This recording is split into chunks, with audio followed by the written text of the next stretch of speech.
साथ में हम लोग चाय पीते हैं, चाय की दुकान पे काम करता है एक लड़का। जब सर्जिकल स्ट्राइक हो रहा था तो उसने पूछा कि भैया ये क्या है सर्जिकल स्ट्राइक।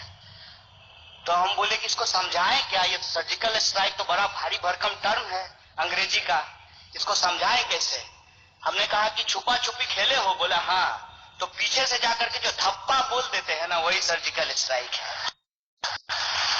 तो ये धप्पा आप बोलिए, कोई दिक्कत नहीं है, आतंकवाद के खिलाफ नहीं है। बाबा जी ने कहा तो हम सब कुछ के खिलाफ धप्पा बोलते रहते हैं, सर्जिकल स्ट्राइक करते रहते हैं। लेकिन दिक्कत यह है कि जो विषय पे हम लोगों को बोलने के लिए बुलाया गया है कि क्या सभी समस्याओं का समाधान सर्जिकल स्ट्राइक है, क्या वो जादू की छड़ी है, अलादीन का चिराग है? मैं समझता हूं कि नहीं है। क्यों नहीं है? क्योंकि मेरा मानना है, हो सकता है कि मैं गलत हूं, कि गरीबी से आतंकवाद है, आतंकवाद से गरीबी नहीं है। बेरोजगारी से आतंकवाद है, आतंकवाद से बेरोजगारी नहीं है। अगर सर्जिकल स्ट्राइक करना चाहिए आतंकवाद के खिलाफ, तो मैं समझता हूं कि सर्जिकल स्ट्राइक करना चाहिए गरीबी के खिलाफ भी और बेरोजगारी के खिलाफ भी। अगर इसके खिलाफ हम सर्जिकल स्ट्राइक नहीं करते हैं तो हम ठीक समझते हैं कि हम जो भी हैं, हमारा स्ट्राइकर इधर उधर चला जाएगा। और ये स्ट्राइकर इधर उधर इसलिए चला जाता है कि हम ब्रांडिंग ज्यादा करते हैं, काम कम करते हैं। साहब कह रहे थे अभी बाबा जी की, मैं इंटरनेशनल भिखारी हूं, आप इंटरनेशनल व्यापारी हैं, और आपने जो है क्या बढ़िया से स्वदेशी की ब्रांडिंग की है।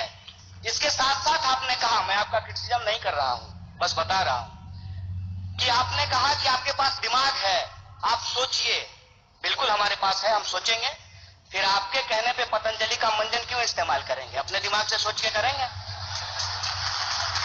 कुल मिला के मैं कहना क्या चाहता हूं, मैं ये कहना चाहता हूं कि आधा सच जो ये लोग यहां बता करके गए हैं, उस पर अगर हम अपने दिमाग से सोचें तो क्या पाते हैं?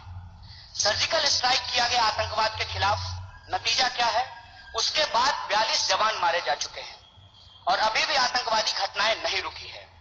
हमारे पात्रा साहब आए और उन्होंने कहा कि ट्यूमर निकालेंगे। ट्यूमर है, और ट्यूमर निकालने के लिए गए, उन्होंने डिमोनेटाइजेशन किया। 100 से ज्यादा लोग लाइन में लग करके मर गए। बताइए, आपकी ये जो जान गई है, ये देश के लिए ट्यूमर है? ये भ्रष्टाचार के लिए ट्यूमर थे? ये भ्रष्टाचारी थे? रिजल्ट क्या है? रिजल्ट क्या है? तब कहते हैं कि आप गरीबी की बात करते हैं, कास्टिज्म की बात करते हैं, मोदी जी गरीबी ले आए हैं। नहीं, तो मोदी जी तो आतंकवाद भी नहीं लाए हैं। मोदी जी अगर गरीबी नहीं लाए हैं तो मोदी जी जो है वो आतंकवाद भी नहीं लाए हैं।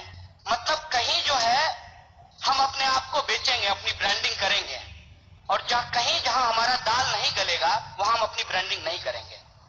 नेशनलिज्म से कोई दिक्कत नहीं है, पेट्रियटिज्म से कोई दिक्कत नहीं है, हम सब लोग पेट्रियटिक लोग हैं। ये बंगाल की धरती है, यहां से अंग्रेजों को खदेड़ करके भगाया गया है। लोग जानते हैं स्वतंत्रता आंदोलन का इतिहास, और इनको पता है कि आरएसएस का कोई भूमिका नहीं रहा है स्वतंत्रता आंदोलन के इतिहास में, इनको कहने की जरूरत नहीं है।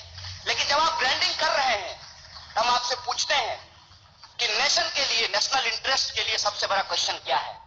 क्या नेशनल इंटरेस्ट के लिए बेरोजगारी की बात करना नेशनल इंटरेस्ट नहीं है? क्या नेशन के लिए पॉवर्टी की बात करना, उस पर काम करना, ये नेशनल इंटरेस्ट नहीं है? और हमारे पास आंकड़े क्या है? आतंकवाद सर्जिकल स्ट्राइक के बाद नहीं बंद हुआ। आपने किया, नहीं किया, कितना सही किया, कितना गलत किया, उसमें हम नहीं जाना चाहते। रिजल्ट क्या है? उसके बाद आपने डिमोनेटाइजेशन किया, उसका रिजल्ट क्या है? लोग तो इस देश के इतने खुले हृदय के हैं कि आपने कितना 500 और 1000 का नोट छापा आपको नहीं पता है। जितना छापा उससे ज्यादा लोगों ने बैंक में जमा कर दिया। तो ब्लैक मनी कहां गया? ब्लैक मनी कहां गया? पहले आपने कहा कि हमने ब्लैक मनी के खिलाफ ये किया है, अब आप कहते हैं कैशलेस इकोनॉमी, पेटीएम करो। पहले ब्लैक मनी, अब कहते हैं पेटीएम करो। अगर ब्लैक मनी के लिए ब्लैक मनी कहा गया, जितना पैसा छापा उतना पैसा वापस जमा हो गया, तो आप कहते हैं कि 22% रेवेन्यू बढ़ गया है, 42% किसानों की आत्महत्या बढ़ गई है। इसका जवाब आपके पास नहीं है, आप आधा आंकड़ा देते हैं। 22% रेवेन्यू बढ़ा है, 42% फार्मर सुसाइड का रेट बढ़ गया है, यह आंकड़ा आपके पास नहीं है। आप कहते हैं डिमोनेटाइजेशन करने के बाद रोजगार बढ़ेगी, आपका आंकड़ा कहता है कि 20 लाख लोगों की रोजगार चली गई है, और एक साल में 2 करोड़ रोजगार पैदा करने का वादा